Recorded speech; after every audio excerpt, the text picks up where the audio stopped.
Hey guys, David here.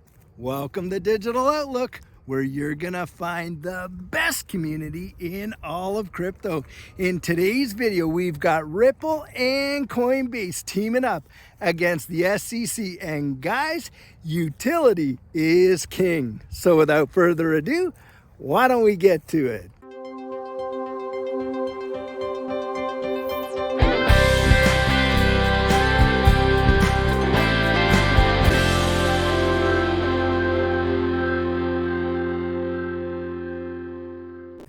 So guys, lately we have been watching the SEC go on an absolute rampage against this entire space.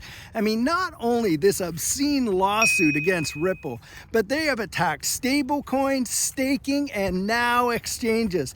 And basically coming out and saying that every token, save Bitcoin, listed by Binance US is a security. Well, of course, what has that prompted? Well, guys, it's prompted all the other exchanges to take a look at this secondary marketplace and say, hey, wait a second here. If all of these tokens are securities, if that's what you're trying to say about Binance, when are you going to start coming after us for that? And of course, there you have Brian Armstrong teaming up with Brad Garlinghouse, chastising the SEC for the way in which it's going about its regulation by enforcement.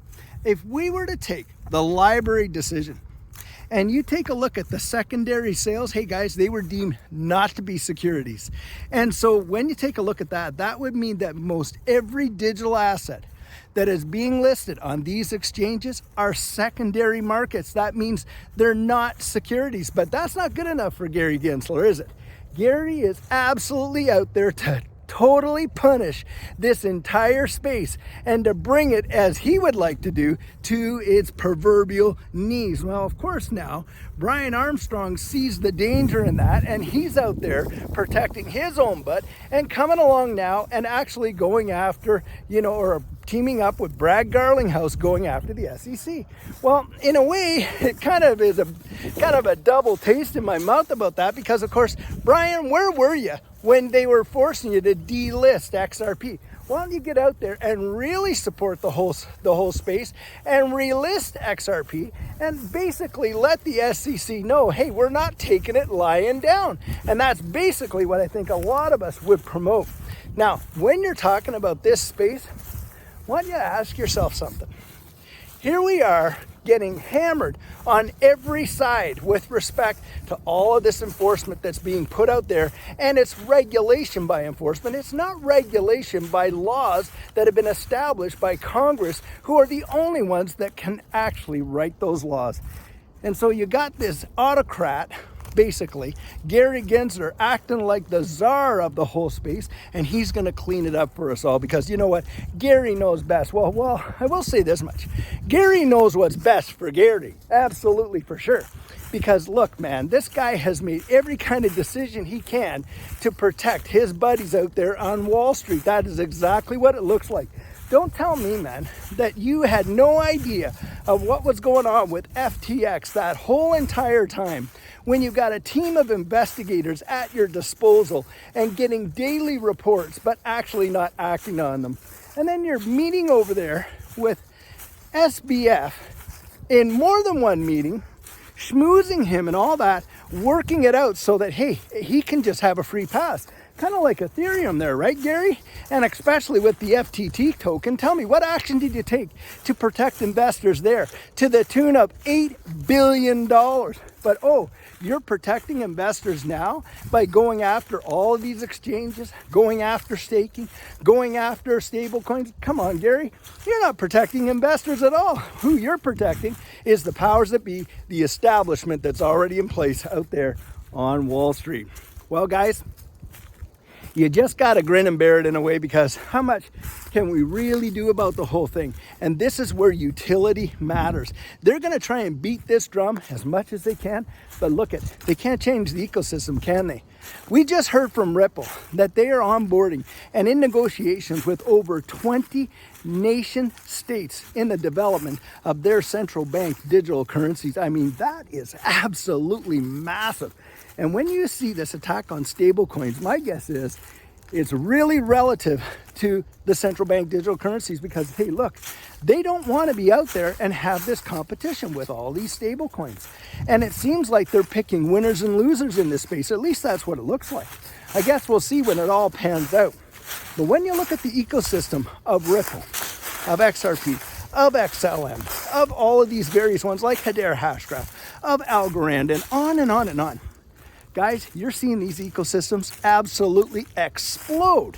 Client after client after client, growth after growth after growth. And it is absolutely mesmerizing. What we're watching here is literally a global transformation happen right before our very eyes. And there's really no stopping it now. This is a train that has left the station and is barreling down at like 1,000 miles an hour down the road. There is really no stopping it. And they know that. And so, guys, that's where I come along and I say, hey, go out there, do your research, get to know what you're invested in, know what you hold. Look, I can share with you my confidence, like I always like to say, but I can't give it to you. I can share that conviction, can't give it to you. That's where you actually go out there and build your confidence and build your conviction based on your research, based on what you're able to see and understand. And I'll tell you what, when you do, your eyes are genuinely going to be opened in a big, big way. You're not going to get fudded out. Guys, it's those folks that have absolutely no confidence in the space and are relying on other people's confidence. Those are the ones that FOMO in up here with all that fear of missing out and are literally nail biting themselves down here when it's all fear, uncertainty, and doubt. Because look, they don't have any personal conviction in it. Oh, they're invested. But they're invested based on someone else's confidence. And guys, that is not any way to actually treat this space. You got to be out there and doing your part, getting to know it, getting to support it, getting to actually really interact with it in a big way. And that's going to give you the confidence that you need to know, am I in the right space or am I not in the right space? And for me, hey, I've gone out there, I've done it. My decision's actually made. And look, no matter what they say and all this dog and pony show that's going on, it's not going to shake me out. Not one little itty bitty bit. Why? Because I can see it. You can almost see the handwriting right there on the wall, can't you? I mean, we know that central bank digital currencies are coming out. Bank of England just reported their roadmap on their CBDC. We heard Jerome Powell not too long ago come out and talk about the white paper for the US CBDC. You literally can go on websites and see CBDC trackers for the entire globe in real time, and on and on and on. And then you hear of all these strategic partnerships and the growth of these ecosystems. And you don't even have to think about price. You can see application, can't you? You can see implementation, can't you? Guys, I'm telling you, when we get that, we're going to get that institutional adoption. It is on the way, and they know it. And when that happens, well, maybe then that's when we're going to see that institutional custody. Maybe then that's where we're going to be able to stake these assets and actually get some really serious dividends from it. But I will say this, with institutional adoption, it's going to be a big reduction in risk, isn't it? You betcha. And as a result, those getting in after us aren't going to see the returns that we're going to see. It is going to be absolutely mesmerizing when you actually look down the road and see this. Just think if you were one of the very first folks that really believed in Amazon and you just put a few grand into that and held it and watched it just boom, boom, boom. Yep, went through all the FUD, went through all the disbelief, went through all that stuff. Probably going to be one of the world's first, trillionaires. Jeff Bezos has the potential to be one of the world's first trillionaires. And yet, who believed in him, guys? There was a time when no one believed him, right? And that's what we have to look at. We have to look at the utility. That's what's king. And I really hope that Brian Armstrong, teaming up with Brad Garlinghouse to criticize and chastise the SEC, guys, I sure hope that wakes Brian up and he finally decides, hey, look, you know what? We're not taking this anymore, and we're going to relist XRP, and we're going to actually show the SEC that we're standing up. We're not bowing down to all of this nonsense and cowtailing to all of these regulations by enforcement and threats. And we'll see just how much resolve they really have out there to make it happen. Well, guys, I'll tell you what, if that happens, it is going to be something else. And then again, think of this. I think we're very close to getting some kind of a decision in this case. Will it result in what we're looking for, where XRP is deemed not to be a security? Will Ripple actually have to take this to trial? Will it go to the Supreme Court like Stuart Alderati promises if they lose in this case and we win at Supreme Court? We don't know. But I'll tell you what, guys, if that did happen, and this case gets dragged out, I'll tell you, in a way, it would be an absolute blessing for those that haven't had yet the opportunity to accumulate significant positions. At least that's my point of view. That's my belief.